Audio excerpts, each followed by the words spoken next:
Microsoft charged $20 extra for up to 5 days of early access to Halo. Campaign evolved. During that window, customers met account failures, Xbox access problems, performance complaints, and a mixed Steam rating. Around 69% of English reviews were positive, despite early buyers being Halo's most committed audience. Today, we will separate temporary launch bugs from the conflict between creative ambition and corporate survival, then reach one clear verdict. Imagine paying to enter early, pressing play, and receiving the digital art book instead of Master Chief. Somehow, Steam briefly treated the bonus gallery like the main attraction while the campaign waited behind it. Rather than hearing "Welcome back, Chief," buyers effectively heard, "Please enjoy these pictures while your money cools down." Fortunately, that issue was fixed quickly, and users found a workaround by removing the art book add-on. Still, no marketing department could design a better symbol than customers purchasing time and receiving a museum tour. Officially, the standard edition cost $49.99, while the premium edition cost $69.99. Alternatively, eligible owners and Game Pass subscribers could buy a $20 premium upgrade promising the same early window. Clearly, the offer was not vague: spend more money, enter up to 5 days sooner, and receive digital extras. Yet premium access only has value while those 5 days exist, because lost launch hours cannot be delivered next month. Before we examine whether this was normal launch turbulence or a broken premium model, subscribe and leave a like. Specifically, this channel checks the claims, follows the transaction, and separates legitimate consumer anger from outrage manufactured for easy clicks. Creatively, Halo Studios attempted more than placing sharper textures over a 25-year-old campaign. Its remake rebuilt cinematics, updated controls, expanded weapons, added vehicles, supported cross-platform cooperative play, and introduced 3 new missions. Artistically, that creates a difficult balance because the team must modernize a classic without removing its memorable rhythm. Commercially, Microsoft needs expensive projects to survive reviews, support Game Pass, maintain franchise attention, and justify continued investment. Corporate survival here means keeping Halo funded after reviews, not rescuing Microsoft from bankruptcy. However, the balance collapses when commercial timing exposes the creative work before access systems and performance become dependable. Consequently, the remake's artistic achievement became secondary because the first public conversation focused on doors that would not open. First, consider the required Microsoft account link on Steam. Account linking supports cross-progression, cross-play, cooperative features, friend systems, and shared identity across several platforms. Reasonably, Microsoft cannot provide those connected functions without knowing which player exists on each service. Admittedly, this was also a campaign remake advertised for solo play, not a bank loan requiring another identity check. Anyone opening the game for the first time still needed a server connection to complete that initial link. According to PC Gamer, offline PC play became possible after the connection was completed, so calling the campaign permanently online only would be false. Precisely, the criticism concerns the first handshake, because server trouble could block entry before offline play became available. Master Chief survived the covenant, but several campaigns died at the sign-in page. Second, and the solo versus server contradiction matters because average customers understand it immediately. Steam advertised single-player support, yet initial account and service problems still prevented some buyers from starting properly. Technically, cross-platform systems explain why Microsoft wants one connected account across Steam, Xbox, and other platforms. Practically, that explanation offers little comfort when the login service becomes the first boss in a campaign purchased for solo use. Apparently, the campaign was single-player, but the login server demanded co-op. Third, Xbox created the clearest consumer failure on its own platforms. Reports showed that some premium upgrade owners on Xbox consoles and the Xbox PC application could not access early play. Support staff acknowledged the issue and investigated, while the paid window was already running. Crucially, those customers used Microsoft Store, Microsoft's subscription system, Microsoft's hardware, and Microsoft's flagship franchise. Nothing about their purchase path was unusual, yet they still had to ask why Xbox would not unlock Halo. Because the product being sold was time, every hour spent waiting reduced the product itself.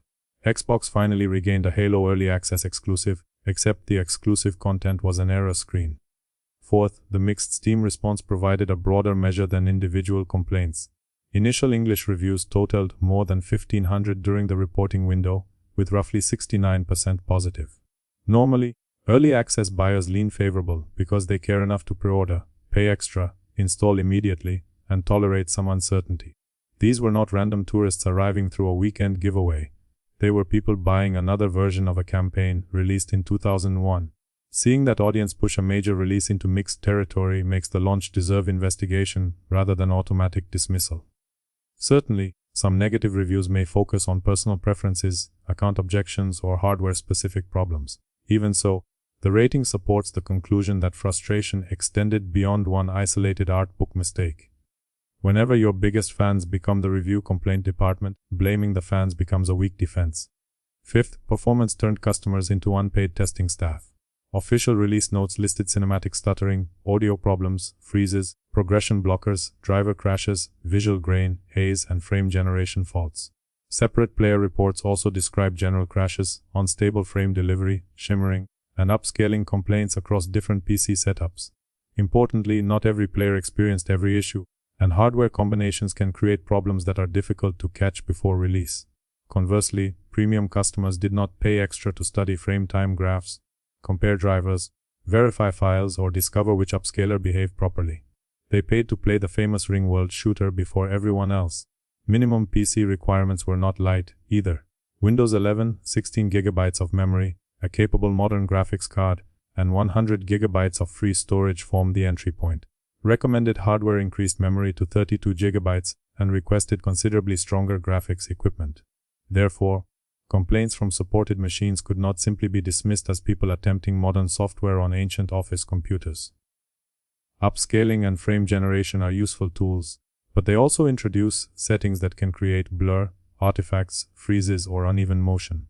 Visually, the remake evolved the graphics and occasionally evolved the stutter with them. Broadly, this package resembled the standard 2026 launch starter kit. Bugs arrived beside login walls, server errors, performance complaints, a premium access tier, and support instructions explaining restarts or repairs.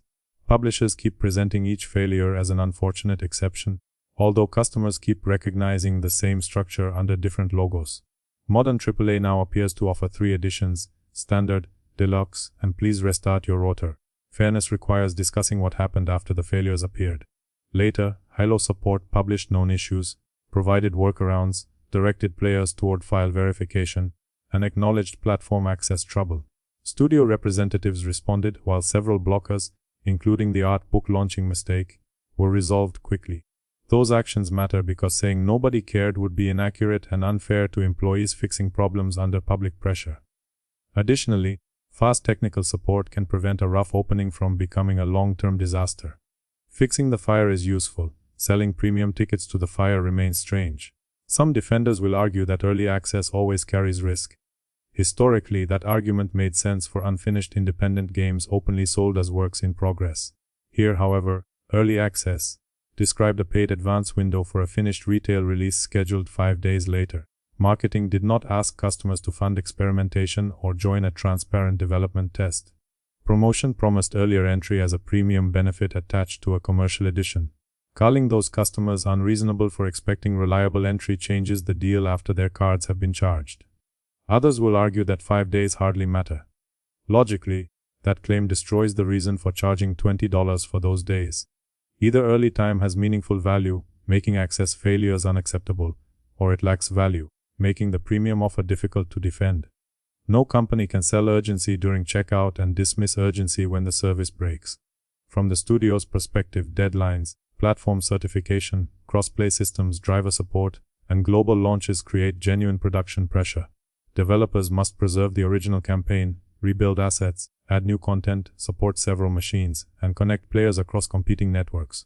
Management must coordinate marketing, Game Pass, retail plans, pre-order bonuses, and financial targets around one fixed date. Such complexity explains how failures happen, but explanation is not absolution. If the commercial schedule outruns technical readiness, corporate planning damages the creative product it is supposed to support.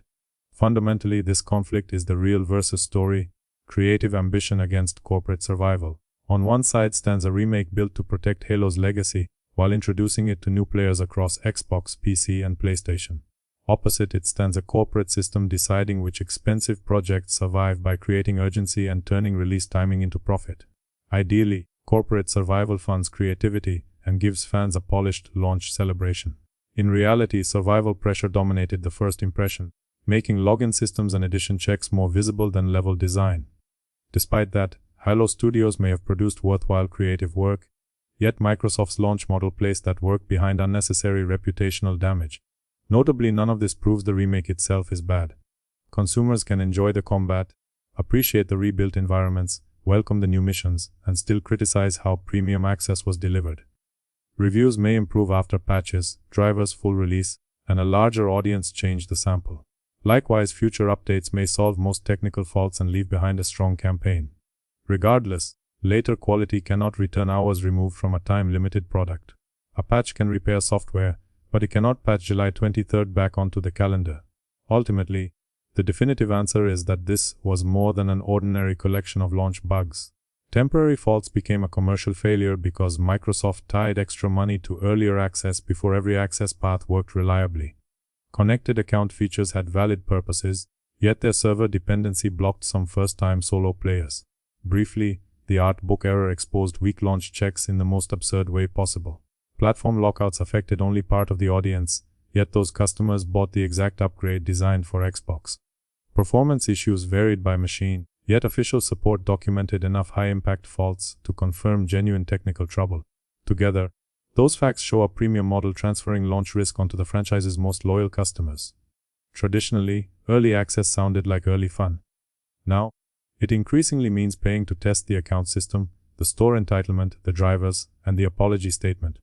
Corporately, Microsoft wanted Halo to survive investment reviews while Halo Studios wanted the remake judged on its creative return to the ring. Thus, the business decision ensured many buyers judged the login page first. Final judgment: Halo charged extra for this disaster, and its most loyal fans paid to become the launch day quality assurance team.